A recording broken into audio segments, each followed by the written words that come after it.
Mark and I have been together for almost 4 years, and we got engaged a year ago. He has an 8-year-old daughter, Sophie, from his previous marriage, and from day one I made it crystal clear. I don't want biological children of my own. I'm an ER nurse and my career is everything to me. Mark said he completely understood and respected that. I bonded with Sophie during his every other weekend custody arrangement. We had this fun, laid-back relationship, more like cool aunt and niece than traditional stepmother and child, which worked perfectly since her mom was still very involved in her life. Then 3 months ago, everything changed. Mark's ex-wife had been secretly struggling with substance abuse, something she'd hidden from everyone, including the court. When it finally came to light, Mark was granted full custody while she committed to an extensive rehab program. I genuinely wished her well and hoped she'd get the help she needed. The custody shift seemed manageable at first, but here's where it gets insane. Mark works in corporate finance, pulling long hours just like I do in the ER. We're both passionate about our careers. It's something we bonded over. We were the ultimate dink couple. Double income, no kids, ambitious, independent. Yet the moment that custody order was finalized, Mark sat me down and told me I needed to resign from my position. Not asked. Told me. He said Sophie needed a parent at home full-time, and since he was the primary breadwinner, that parent should obviously be me. I was completely blindsided. We talked about this exact scenario hypothetically before he even filed for full custody. I told him I'd help with homework, drive her to activities, be there emotionally, but I would never give up my career. I'm not stay-at-home parent material. The ER is where I come alive. Every shift where I help save a life, every patient I comfort, every critical decision I make, that's who I am. Mark knew this. He knew this. I tried everything to make it work. My mother, who adores Sophie, offered to pick her up from school and watch her until we got home from work. Mark refused, saying Sophie needed her family, not a babysitter. I suggested we hire a professional nanny. I even offered to cover the entire cost from my salary. He shot that down too. When I pointed out that his job could easily transition to remote work a few days a week, giving him flexibility to be home with Sophie, he actually laughed in my face. He said, "Why would I rearrange my career when I have a fiancé?" That's when I realized he didn't see me as a partner. He saw me as a solution to his childcare problem. Last week, Sophie was at her grandmother's for a sleepover, and I thought it would be the perfect time to have a calm, rational discussion about our future. Instead, it turned into the worst fight we've ever had. I laid out every possible compromise: flexible schedules, shared responsibilities, professional childcare, family support, all rejected within seconds. Then he said something that made my blood run cold. He looked at my scrubs lying on the chair, at the stethoscope I'd just taken off after a 12-hour ER shift, and he said, "You need to stop treating your nursing job like it's some kind of career. It's shift work. What I do actually requires strategy and leadership." I stared at him. This man who I thought respected me, who I thought saw me as an equal, had just reduced 6 years of medical training and countless lives saved to shift work. He called my passion a hobby. He then gave me an ultimatum: choose between my career and our relationship. I chose my career. His face went from shock to rage in seconds. He told me if I was going to be selfish and difficult, I should pack my things and leave. So I did. Right then, at 11 p.m., still wearing my scrubs, I grabbed my essentials, threw them in a suitcase, and walked out. I went to my mother's house, and I haven't been back since. We haven't spoken directly, but I did call Sophie the next day. I told her that her dad and I had a disagreement, and I was staying with my mom for a while.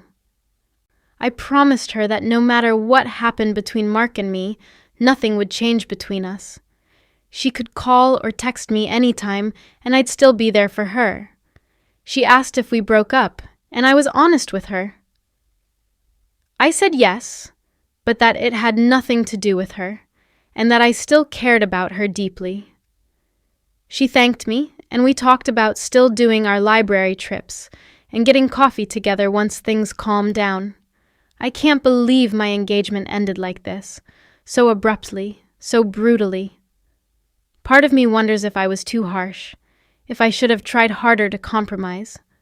But deep down, I know the truth. Mark didn't want a compromise. He wanted me to disappear into the role he'd decided I should play. Mark finally called me yesterday. At first, it was all apologies and tears. He begged me to come back. Said he didn't mean it, that we could figure something out. But then his tone shifted. He accused me of abandoning Sophie, of breaking my promise to be a family with them. I told him I wasn't abandoning anyone. I was refusing to abandon myself. That's when he exploded. He started yelling about how I was selfish and wasting his time if I'd never intended to be a real mother to Sophie. He sounded drunk. And in that moment, listening to him rage, I realized something. He'd been planning this all along. He'd always seen my career as temporary, something I'd eventually give up once he needed me to. He never truly respected what I do. So I'm taking the travel nursing contract I'd turned down 6 months ago because Mark said it would complicate our family planning. I'm leaving in 2 weeks for a 6-month assignment across the country. I need space. Sophie needs space. And Mark needs to figure out how to be a full-time parent without expecting the nearest woman to sacrifice her entire identity for his convenience. I still love him, but I love myself more. And for the first time in months, I can actually breathe. Before we continue, hit subscribe, like this video, and tell me in the comments where in the world you're watching from. I believe this story found you today for a reason. People think being an ER nurse is all blood and chaos, and they're not entirely wrong. But what they don't understand is the clarity that comes with it. When a trauma rolls through those doors, there's no time for doubt, no space for insecurity. You assess, you act, you save lives. In those moments, I'm not someone's fiancée or potential stepmother. I'm Elena Martinez, RN, and I'm exactly where I'm supposed to be. I worked my way up from float pool to lead trauma nurse in 6 years. 6 years of night shifts, double shifts, covering holidays while other people carved turkeys with their families. I held the hands of dying patients when no one else would show up. I've performed CPR until my arms went numb. I've talked suicidal teenagers off metaphorical ledges at 3 a.m. while their parents sobbed in the waiting room. My attending physician once told me I had the best clinical instincts he'd seen in a decade. That's not something you just walk away from because it becomes inconvenient for someone else. Mark understood this when we met. He was working 80-hour weeks climbing the corporate finance ladder, and I was pulling overnight shifts in the ER. We'd meet for breakfast at diners at 7 a.m., me coming off shift, him heading into the office. We bonded over our shared ambition, our mutual respect for each other's drive. We were the couple other people envied. Dual 6-figure income, no kids, freedom to travel, freedom to pursue our careers without compromise. Dink life, and we loved it. When Mark introduced me to Sophie during one of his custody weekends, I was up front with him. I adore her, I said, and I'll be the best bonus parent I can be. But I don't want to have children of my own. This, I gestured at my scrubs, my hospital badge. This is my purpose, not motherhood. He squeezed my hand and smiled. I know. That's why I love you. You know exactly who you are. I thought he meant it. I thought we'd built something on mutual understanding and respect. I thought our shared ambition was the foundation of our relationship, not something he'd use as leverage the moment it became inconvenient for him. I was wrong about a lot of things, but I wasn't wrong about who I am. The day Mark got the custody ruling, he burst through our apartment door like he'd just closed a billion-dollar deal. Sophie was with him, clutching her backpack and looking overwhelmed but hopeful. He was grinning ear to ear, waving the custody paperwork like a trophy. "We did it," he said, pulling me into a hug. "She's coming home for good." I was genuinely thrilled for them. Sophie's mom had been spiraling for months, missed pickups, erratic behavior, and finally, the revelation of her addiction. The woman needed help, and Sophie needed stability. Mark had fought hard in family court, hired an expensive attorney, attended every hearing. Watching him advocate for his daughter had made me love him even more. This was what good fathers did. They showed up. That first weekend with Sophie full-time, I went overboard trying to make her feel welcome. I cleared out the spare room closet so she'd have more space for her clothes. I bought her favorite snacks, those weird pickle-flavored chips she loved, and stocked the fridge with juice boxes. We ordered pizza and watched her favorite movie, and when she fell asleep on the couch, Mark and I carried her to bed together. He kissed her forehead, and I pulled the blanket up to her chin. It felt like we were building something real. "Thank you," Mark whispered as we closed her bedroom door, "for being here, for being so good to her." "Of course," I said. "We're a team." He smiled, but there was something in his eyes I couldn't quite read, something calculating.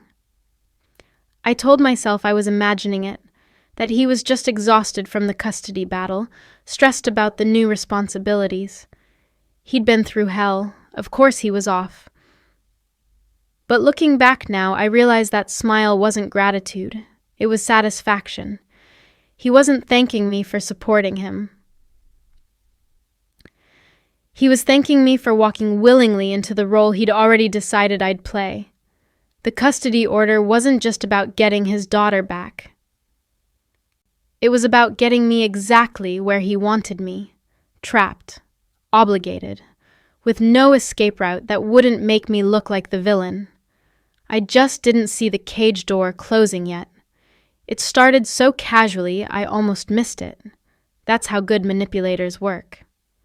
2 weeks into Sophie living with us full-time, Mark brought it up over morning coffee. I'd just gotten home from a brutal night shift. 3 traumas, 1 coding patient we lost, and a drunk driver who screamed at me for 2 hours straight. I was exhausted, still in my scrubs, desperately needing sleep before my next shift started in 8 hours. "I've been thinking," Mark said, not looking up from his phone. "This schedule is going to be really hard on Sophie. She needs consistency, you know? Someone here when she gets home from school." I nodded, pouring coffee. "Yeah, we'll need to figure out a good routine. Maybe we can coordinate our schedules better or look into after-school programs she'd enjoy.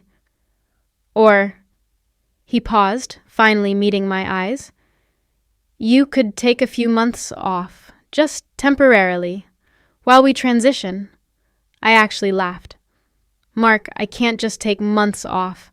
I'm lead trauma nurse, we're already understaffed, and I don't want to lose momentum in my career." "It wouldn't be losing momentum," he said, his tone maddeningly reasonable. "It would be investing in our family. Sophie needs stability right now. Her whole world just got turned upside down." There it was. The first guilt trip, using his daughter's trauma to manipulate me into abandoning my career. But he said it so gently, so reasonably, that I second-guessed my own reaction. Was I being selfish? Was I not considering Sophie's needs? "I understand she needs stability," I said carefully.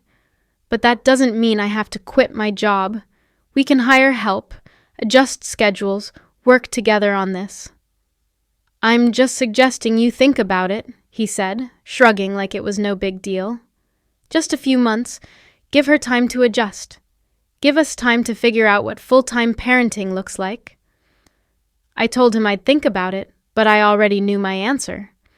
Taking a few months off in emergency medicine is career suicide.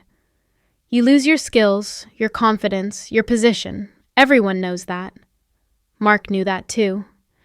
He wasn't making a suggestion. He was testing how easily I'd fold. And when I didn't fold immediately, he started planning his next move. I found the spreadsheet by accident, which makes me think he wanted me to find it. It was a Saturday morning, 3 weeks into our new normal, and Mark had left his laptop open on the kitchen table while he took Sophie to her soccer practice. I needed to print some medical certifications for work and figured I'd use his computer since mine was charging in the bedroom. When I opened a new browser tab, his recent documents popped up in the toolbar. Family Budget 2024, revised. I shouldn't have clicked it, but something in my gut told me I needed to see it. The spreadsheet was meticulous, color-coded, formula-heavy, the kind of detailed financial planning Mark excelled at in his corporate job. Monthly expenses, projected annual costs, 5-year savings goals. But as I scrolled through the rows, my chest tightened. Mortgage, utilities, groceries, Sophie's school expenses, car payments, insurance. Everything was there, except my salary. The income column listed only one source. Mark, annual gross. My nursing income, which contributed nearly 40% of our household finances, had been completely removed. But my expenses were still there. My car payment listed under his name now. My student loans reallocated as household debt. He'd erased me financially but kept my obligations. I scrolled down further and found a tab labeled childcare savings. He'd calculated exactly how much money we'd save annually by not paying for after-school care, nannies, or backup childcare. The number was substantial. Below it, in a separate cell highlighted in green, was a note. Elena transition, resign by March 15th. Savings realized April onward. March 15th. That was 3 weeks away. He'd already set a resignation date for me, without asking, without discussing. He'd built an entire financial future around my career ending, calculated the savings of my forced unemployment, and color-coded it in cheerful green like it was a bonus, not a betrayal. My hands were shaking. This wasn't a suggestion anymore. This wasn't him gently proposing I think about taking time off. This was a plan, fully formed, with timelines and financial projections, and my entire professional identity reduced to a line item called childcare savings. When Mark came home an hour later, I was still sitting at the table staring at the spreadsheet. "We need to talk," I said. He glanced at the laptop screen and didn't even flinch. "I was going to show you that this weekend anyway." The argument about the spreadsheet lasted 3 hours, and by the end of it, I was desperate enough to offer something I never thought I'd consider. "Fine," I said, exhausted. "If childcare is the issue, I'll handle it. I'll pay for a nanny myself. A professional. Someone with credentials and experience. I'll cover the entire cost out of my salary. We won't touch your income at all." I'd researched it during my break at the hospital the day before. A full-time nanny in our area cost between $50,000 and $65,000 annually. It would wipe out most of my take-home pay, leave me with barely anything for myself, but it would mean I could keep my career. I could still be Elena Martinez. RN, not just Mark's live-in childcare solution. Mark stared at me like I'd suggested abandoning Sophie in a shopping mall. "You want to hire a stranger to raise my daughter?" His voice was cold, clipped. "You want some random person picking her up from school, feeding her dinner, putting her to bed? Not a stranger, a professional caregiver. Someone trained, vetted, with references and background checks. Someone who actually knows what they're doing." "She doesn't need someone who knows what they're doing," Mark snapped. "She needs family. She needs stability. Her mother just went to rehab, Elena. She's traumatized, and your solution is to throw money at the problem and hire another stranger?" The way he said, "another stranger," stung, like I was abandoning her, like wanting to keep my career was selfish and cruel. "I'm not abandoning her," I said, my voice shaking. I'm trying to find a solution that works for everyone. I'll still be here nights and weekends. I'll help with homework, take her to activities. But I can't give up my entire career, Mark. That's not fair. What's not fair, he said, standing up, is asking me to trust my daughter's well-being to someone we don't know while you prioritize your job over our family. There it was again. Prioritize your job over our family. The same guilt trip rephrased. He'd already decided that choosing my career meant abandoning them. There was no compromise he'd accept, no middle ground he'd consider. Either I disappeared into the role he'd assigned me, or I was the villain. When someone shows you who they really are, believe them the first time. I just wish I'd been paying attention sooner. The fight happened on a Tuesday night after I'd worked a particularly brutal shift. A 17-year-old motorcycle accident victim didn't make it, and I'd spent 40 minutes doing CPR, knowing it was futile but unable to stop trying. I came home emotionally destroyed, needing my partner to hold me while I fell apart. Instead, Mark was waiting with another conversation about my March 15th resignation date, which was now just 10 days away. I don't understand why you're making this so difficult, he said, pacing the kitchen. Other women would be grateful for the opportunity to stay home, to not have to work. I'm not other women. And I want to work. I need to work. Why? He demanded, his voice rising. Why is this job so important to you? We don't need your income. I make more than enough to support all three of us comfortably. It's not about the money, I was shouting now too, exhausted and raw. It's about me. It's about the lives I save, the difference I make. Today I held a mother's hand while we told her that her son died. I was the last kind voice he heard before. Oh, stop being so dramatic, Mark interrupted, his face twisted in contempt. You're a nurse, Elena. You follow doctor's orders and change bedpans.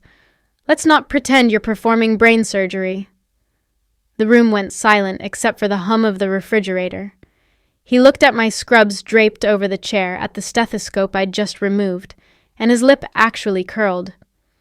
You need to stop treating your nursing job like it's some kind of career. It's shift work. It's a glorified hobby compared to what I do.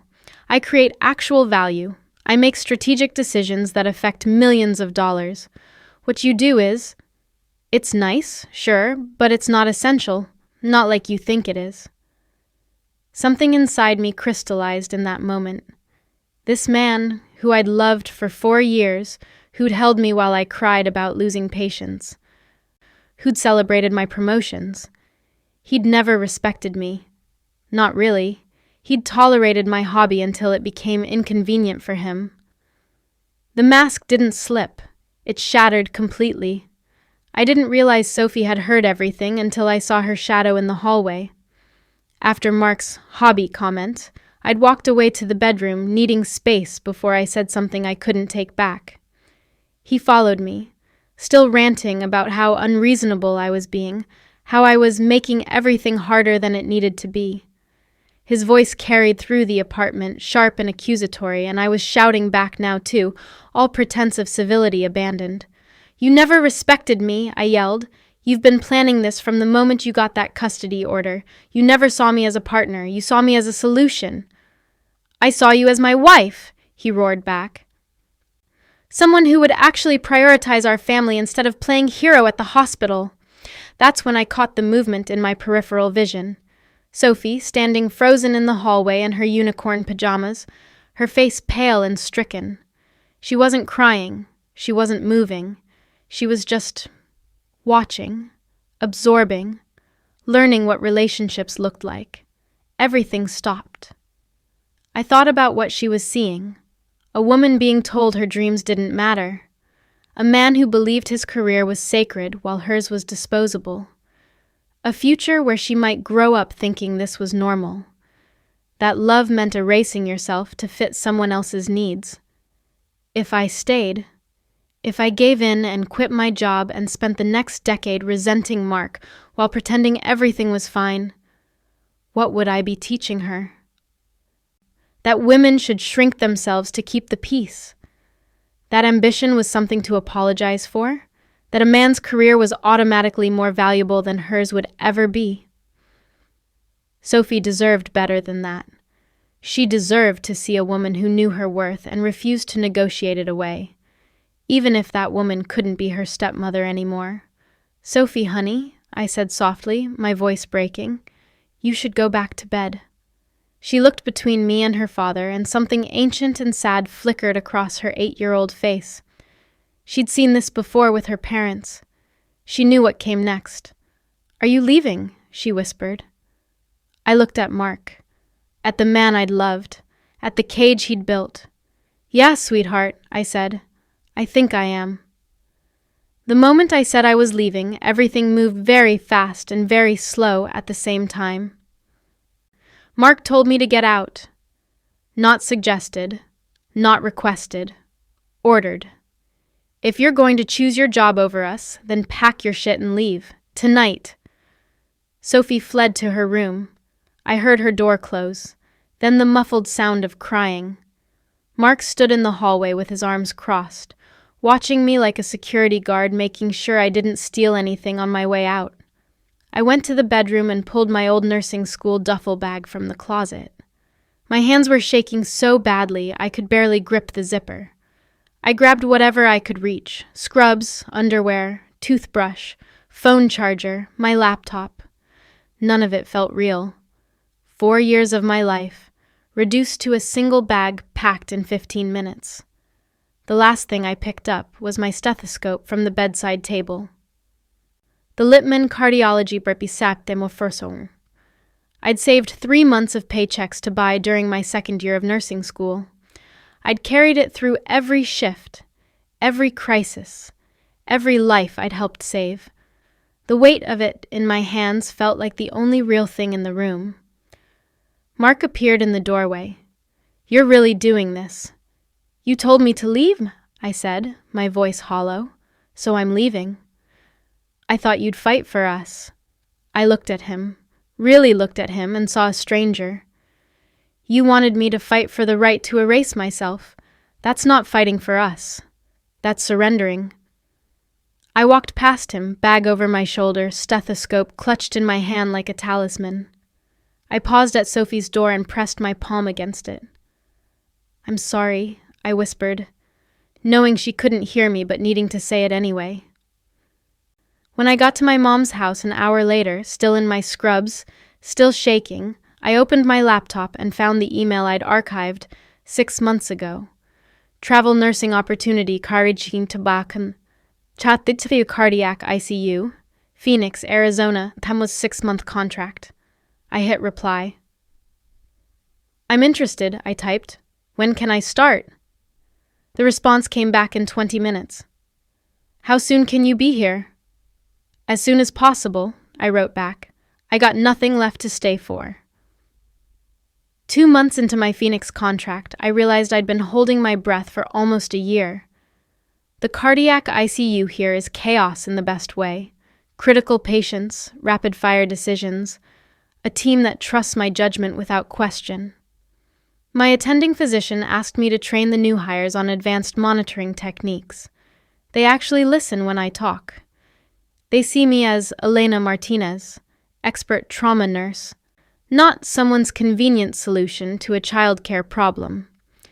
I work 3 12-hour shifts a week, and on my days off, I hike Camelback Mountain at sunrise. I read books I've been meaning to finish for years. I signed up for a critical care certification course. I'm remembering who I was before I started shrinking myself to fit into someone else's life plan. Sophie and I still text every few days. I sent her a care package last week. Books, art supplies, a postcard from Arizona with a cactus on it. She sent me a photo of herself holding it with a note. "I miss you, but I'm glad you're happy." That kid is 8 years old and already wiser than most adults I know. Mark called once, drunk and angry, accusing me of abandoning them. I let him yell until he ran out of steam. Then I said the only thing that mattered: you never wanted a partner. You wanted an employee who worked for free and paid you in devotion. Then I hung up. He hasn't called since. Here's what I've learned.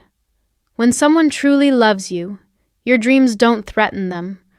They don't see your passion as competition or your ambition as a problem to be solved. A real partner celebrates the things that make you whole. They don't ask you to cut off pieces of yourself until you fit their blueprint. Mark didn't see me. He saw what I could do for him.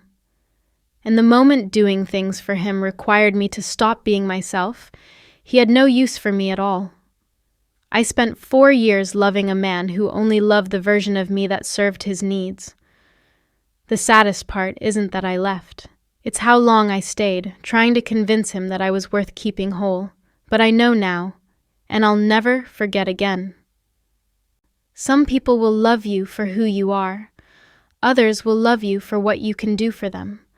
Choose the ones who love you. If this story touched you, remember you don't need to sacrifice who you are to prove your love. You need the courage to choose yourself, the strength to walk away when someone asks you to disappear, and the wisdom to know that real partnership never demands you become smaller. That is the kind of strength that changes your world. Thank you for watching to the end. If today's story touched you even a little, please hit subscribe so you won't miss new episodes every week. Which moment did you like most in the story? Tell me in the comments below. Don't forget to like the video so the algorithm knows you want more stories of justice and healing. If you're watching from a particular city, share where you're tuning in from. I'd love to see how wide our community reaches.